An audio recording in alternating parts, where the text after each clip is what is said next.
ಕರ್ನಾಟಕಕ್ಕೆ entry ಕೊಟ್ಟಿದ್ದಾಯ್ತು Omicron. ಈಗ ಗುಜರಾತ್ಗೂ ಕೂಡ ಕಾಲಿಟ್ಟಿದೆ. ಈಗ ಮಹಾರಾಷ್ಟ್ರಕ್ಕೂ ಕೂಡ ಹೆಮ್ಮಾರಿ ಒಮೈಕ್ರಾನ್ ಲಗ್ಗೆ ಇಟ್ಟಿದೆ. ದಕ್ಷಿಣ ಆಫ್ರಿಕಾದ ಕೇಪ್ ಟೌನ್ನಿಂದ ಮುಂಬೈಗೆ ಬಂದಿದ್ದಂಥ ಮಹಾರಾಷ್ಟ್ರದ 33 ವರ್ಷದ ವ್ಯಕ್ತಿಗೆ ಒಮೈಕ್ರಾನ್ ಸೋಂಕು ತಗುಲಿದೆ.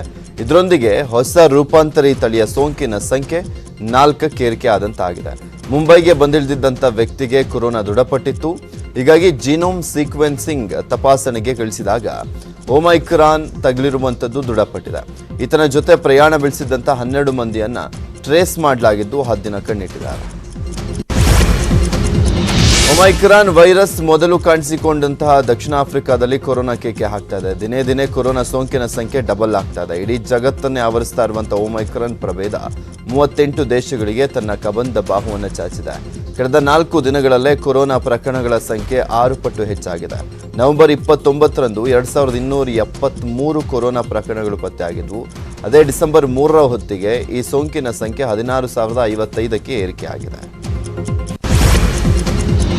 ರಾಜ್ಯದಲ್ಲಿ ಕೊರೋನಾ ಸೋಂಕಿನ ಸಂಖ್ಯೆ ದಿನೇ ದಿನೇ ಏರಿಕೆ ಆಗ್ತಾನೆ ಹೋಗ್ತಾ ಇದೆ. ನಿನ್ನೆ 400ರ ಗಡಿ ಸನಿಹಕ್ಕೆ ಬಂದಿದ್ದು 397 ಮಂದಿಗೆ ಕೊರೋನಾ ಸೋಂಕು ತಗುಲಿದೆ. 4 ಸೋಂಕಿತರು ಕೊರೋನಾಗೆ ಸಾವನ್ನಪ್ಪಿದ್ದಾರೆ. 277 ಮಂದಿ ಗುಣಮುಖರಾಗಿ ಆಸ್ಪತ್ರೆಯಿಂದ ಡಿಸ್ಚಾರ್ಜ್ ಆಗಿದ್ದಾರೆ. ಇನ್ನು ಬೆಂಗಳೂರಿನಲ್ಲಿ 207 ಕೇಸ್ ದೃಢಪಟ್ಟಿದ್ದು ಓರ್ವ ಸೋಂಕಿತ ಸಾವನ್ನಪ್ಪಿದ್ದಾರೆ. ರಾಜ್ಯದಲ್ಲಿ ಇಬ್ಬರಿಗೆ ಒಮೈಕ್ರಾನ್ ಸೋಂಕು ದೃಢಪಟ್ಟ ಹಿನ್ನೆಲೆಯಲ್ಲಿ ಬೆಂಗಳೂರಿನ ಕೆಂಪೇಗೌಡ ಅಂತಾರಾಷ್ಟ್ರೀಯ ವಿಮಾನ ನಿಲ್ದಾಣದಲ್ಲಿ ಮತ್ತಷ್ಟು ಅಲರ್ಟ್ ಮಾಡಲಾಗಿದೆ. ಹೈರಿಸ್ಕ್ ದೇಶಗಳು ಸೇರಿದಂತೆ ವಿದೇಶದಿಂದ ಬರುವಂತಹ ಪ್ರತಿಯೊಬ್ಬ ಪ್ರಯಾಣಿಕರನ್ನ ಕೂಡ ಇಲ್ಲಿ ಟೆಸ್ಟ್ ಮಾಡಲಾಗ್ತಾ ಇದೆ. ಕೊರೋನಾ ಪರೀಕ್ಷೆ ಬಳಿಕ ರಿಪೋರ್ಟ್ ಬರೋವರೆಗೂ ಪ್ರಯಾಣಿಕರು ಕಾದು ಕೂತಿರಬೇಕು. ಹೀಗಾಗಿ ಪ್ರಯಾಣಿಕರು ಏರ್ಪೋರ್ಟ್ನಲ್ಲಿ ಕೂರೋದಕ್ಕೆ ಚೇರ್ಗಳನ್ನು ಸ್ಯಾನಿಟೈಸ್ ಮಾಡಲಾಗಿದೆ. ಪ್ರತಿಯೊಂದು ವಿಮಾನ ಬರ್ತಿದ್ದಂತೆ ಪ್ರಯಾಣಿಕರು ಕುಳಿತುಕೊಳ್ಳುವಂತಹ ಆಸನಗಳನ್ನು ಸ್ಯಾನಿಟೈಸ್ ಮಾಡ್ತಿದ್ದಾರೆ. ಒಮೈಕ್ರಾನ್ ಆತಂಕ ಕರ್ನಾಟಕದಲ್ಲಿ ಜಾಸ್ತಿ ಆಗ್ತಿದ್ದಂತೆ ಬೆಂಗಳೂರಿನ ಮಾಲ್ಗಳ ಮೇಲೆ ಬಿಬಿಎಂಪಿ ಅಧಿಕಾರಿಗಳು ನಿಗಾ ವಹಿಸಿದ್ದಾರೆ. 2 ಡೋಸ್ ಲಸಿಕೆ ಪಡೆದವರ ಸರ್ಟಿಫಿಕೇಟ್ ತೋರಿಸಿದ್ರೆ ಮಾತ್ರ ಪ್ರತಿ ಗ್ರಾಹಕರನ್ನ ಒಳಗೆ ಬಿಡ್ತಿದ್ದಾರೆ. ಗರುಡ ಮಾಲ್ನಲ್ಲೂ ಇಂಥದ್ದೇ ಕ್ರಮವನ್ನು ಕೈಗೊಳ್ಳಲಾಗಿದೆ. ಒಂದು ವೇಳೆ ಅಲ್ಲೇ ಲಸಿಕೆ ಪಡೆಯೋದಕ್ಕೆ ಇಚ್ಛಿಸಿದ್ದೇ ಆದಲ್ಲಿ ಮಾಲ್ ಒಳಗಡೆಯೂ ಕೂಡ ಲಸಿಕೆ ನೀಡೋದಕ್ಕೆ ಪ್ಲಾನ್ ಮಾಡಿದ್ದಾರೆ. ಸಂಬಂಧಪಟ್ಟ ವ್ಯಕ್ತಿಗಳ ಜೊತೆಗೆ ನಾವು ಸಮಾಲೋಚನೆ ಮಾಡಿ ಅವರಿಗೆ ಸಲ್ಲಿಸಿಕೊಂಡು ಕೊಡ್ತೀವಿ. ಉದಾಹರಣೆಗೆ ಯಾರು ಮಾಲ್ನವರಿದ್ದಾರೆ, ಯಾರು ಥಿಯೇಟರ್ನವರಿದ್ದಾರೆ, ಅವ್ರ ಜೊತೆಗೆ ನಾವು ಸಮಾಲೋಚನೆ ಮಾಡಿಕೊಂಡು ಅವರಿಗೆ ಬರವಣಿಗೆಯಲ್ಲಿ ನಿರ್ದೇಶನ ಈಗಾಗಲೇ ಹೋಗಿದೆ.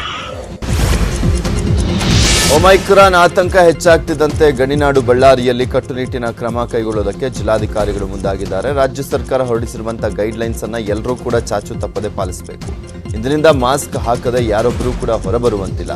ಒಂದು ವೇಳೆ ಮಾಸ್ಕ್ ಹಾಕದವರು ಕಣ್ಣಿಗೆ ಬಿದ್ದಿದ್ದೇ ಆದಲ್ಲಿ ದಂಡ ಹಾಕಲಿದ್ದಾರೆ.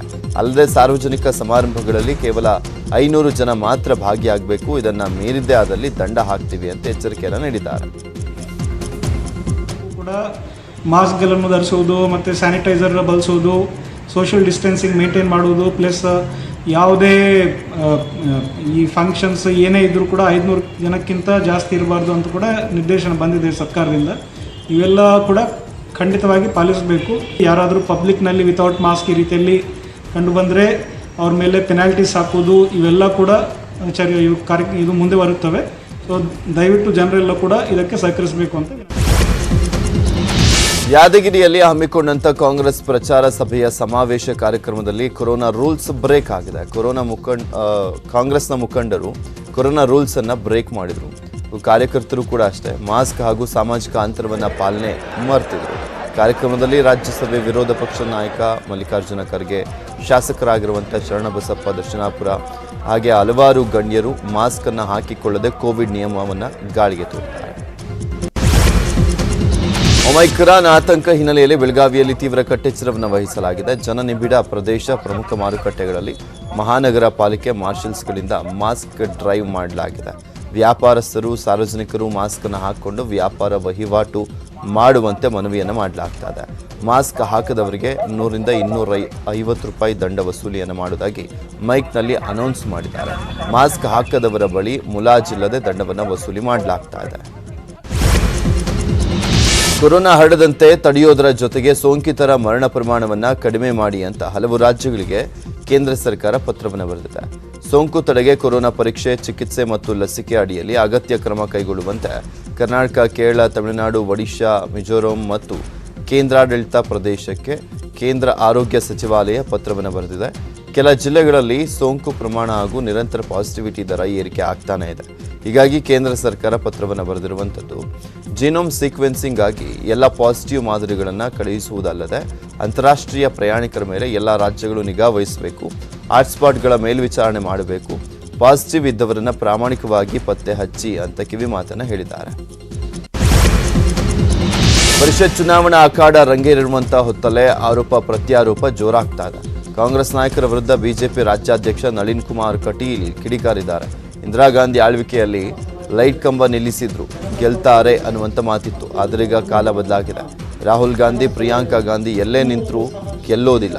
ರಾಜ್ಯ ಕಾಂಗ್ರೆಸ್ನಲ್ಲಿ ಸಿಎಂ ಸ್ಥಾನಕ್ಕೆ ಈಗಲೇ ಟವಲ್ ಹಾಕ್ತಿದ್ದಾರೆ. ಮುಂದಿನ ಚುನಾವಣೆಯಲ್ಲಿ ಕಾಂಗ್ರೆಸ್ 2 ಹೋಳಾಗಲಿದೆ ಅಂತ ಸಿದ್ದು ಡಿಕೆಶಿಗೆ ಪರೋಕ್ಷವಾಗಿ ಟಾಂಗ್ ಕೊಟ್ಟಿದ್ದಾರೆ ನಳಿನ್ ಕುಮಾರ್ ಕಟೀಲ್.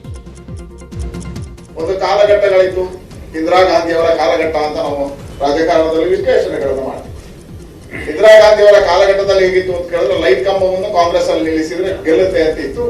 ಆದ್ರೆ ಇವತ್ತು ಪರಿವರ್ತನೆ ಆಗಿದೆ. ರಾಹುಲ್ ಗಾಂಧಿಯೇ ನಿಂತರೂ ಗೆಲ್ಲುವುದಿಲ್ಲ ಅನ್ನುವ ಪರಿಸ್ಥಿತಿ